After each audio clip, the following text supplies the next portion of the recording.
YouTube, how we doing, family? It's your boy, yo! And this is the first episode of the Ballpark Show. We'll go through every Major League Baseball game every day. I'll let you know my thoughts, which sides I'm feeling, and of course, I'll let you know my highlighted plays of the day. Today's Tuesday, July 8th. I went through every game on today's card, but I only found 6 games that I see real value in. So for today, I'll walk you through those 6 games, and we'll have 2 highlighted plays for the evening. In my NBA recap yesterday, I gave out our first official highlighted play, so without further ado, let me get into today's recap. Recapping yesterday, we cashed our highlighted play of the day. It was really a bonus play, but I left a comment giving out the Royals laying 1.5 points against the Pittsburgh Pirates. We got it for plus 140 odds. It was already a pitching mismatch, but the Royals offense has also been starting to heat up, so I felt like it was a perfect storm. The Royals handled business, and the final score was 9-3 KC. I have 2 highlighted plays for you today, and I narrowed down this video to my favorite 6 games, so really, I like all of them. Without further ado, let me get into today's games. In our first matchup of the evening, we have the Tampa Bay Rays in Detroit taking on the Detroit Tigers. Tigers are minus 126 on the money line, and the total is 8.5 runs. On the mound, we have Ryan Pepiot going for Tampa Bay and Jack Flaherty going for Detroit. When we look at the pitching matchup, the Rays have the obvious advantage. Pepiot has a 3.34 ERA compared to Flaherty's 4.84. When you look at their expected numbers, it doesn't get much better either. Flaherty is due to regress further. This is a type of spot you guys are going to see me attacking often. We have a team in Tampa Bay who not only has the pitching advantage, but they're getting hot from behind the plate. We saw somewhat of a sluggish start in the beginning of the season, but the Rays have started to turn it on. Over their last 10 games, they have the second best hitting metrics in the league and are averaging 4.9 runs a game. I know it doesn't necessarily sound fun fading the Tigers, but at plus money, we're getting some real value with the Rays. We're taking the Rays on the money line as our first selection of the evening. In our next matchup of the evening, we have the Colorado Rockies in Boston taking on the Boston Red Sox. Red Sox are minus 240 on the money line, and the total is 9 runs. On the mound, we have Kyle Freeland going for Colorado and Brian Bayo going for Boston. I don't really need to say too much. Obviously, it's the Rockies in Fenway, but don't get it twisted. I'm not a fade the Rockies every night type of guy. We have a decent pitching matchup in Bayo and Freeland, but for me, I love how the Red Sox are playing since trading Devers. They're 11-9, and they're averaging 5.3 runs a game. If you're going to score over 5 runs a game, you're going to win a lot of those games in the MLB. I can't trust this Rockies offense whatsoever, and I think the Red Sox get a dominant win at home in Fenway. We're taking the Red Sox laying the 1.5 runs as our next selection of the evening.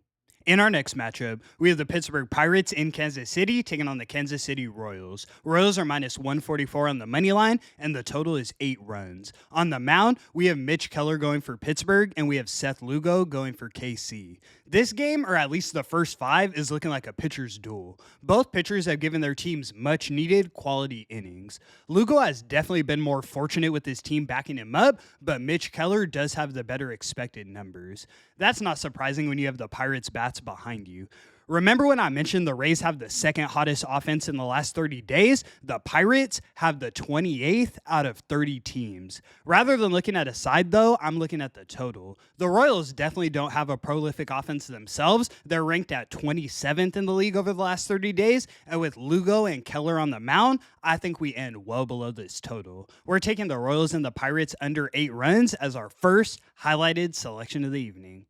In our next matchup, we have the Washington Nationals in St. Louis taking on the St. Louis Cardinals. Cardinals are minus 197 on the money line, and the total is 8.5 runs. On the mound, we have Jake Irvin going for Washington, and we have Sonny Gray going for St. Louis. This is an interesting game. The Nationals have looked competitive in spots recently. I've been able to cash with them, but I'm still not fully bought in. James Wood is having a historic season. What does he have? 23 home runs, and they're still ranking 26th in the league from behind the plate in the last 30 days. The expected numbers don't get much better either. The Cardinals are middle of the pack in terms of offensive production, but I feel like I know what I can expect from them, especially at home. They're gonna give me something between 4 to 7 runs, and I think Sonny Gray can keep them competitive enough to get that run line cover. He's not a shutout pitcher. I do expect a couple runs from the Nationals, but I also think the Cardinals bats show up against Irvin. We're taking the Cardinals laying the 1.5 runs as our next selection of the evening.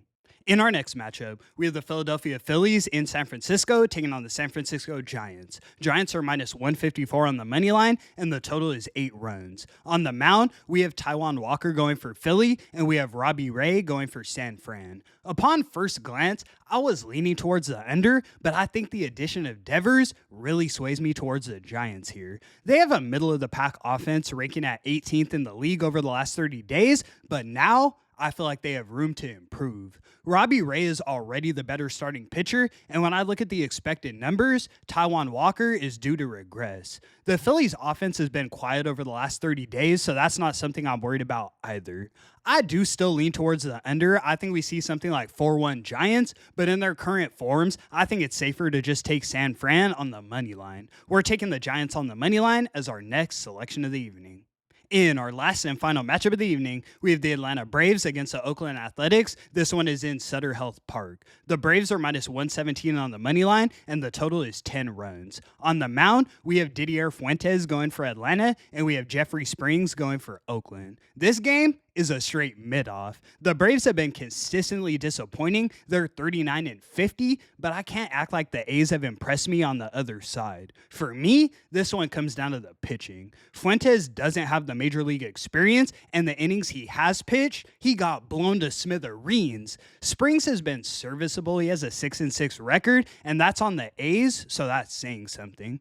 Judging by the Braves' pitching decision, they think this is an easy win, but I think they have another thing coming. The A's make solid contact on the ball. They're known for solo home runs, so all it takes is a couple guys to get on base, and they crack this one wide open. The only player I'm worried about on the Braves is Acuna. Besides him, they have not been able to get their offense going on a consistent basis. We're taking the A's on the money line as our final highlighted selection of the evening. All right, I have 3 player props for you guys. I did a bunch of research, but I'm going to fire them at you and get us in and out of here.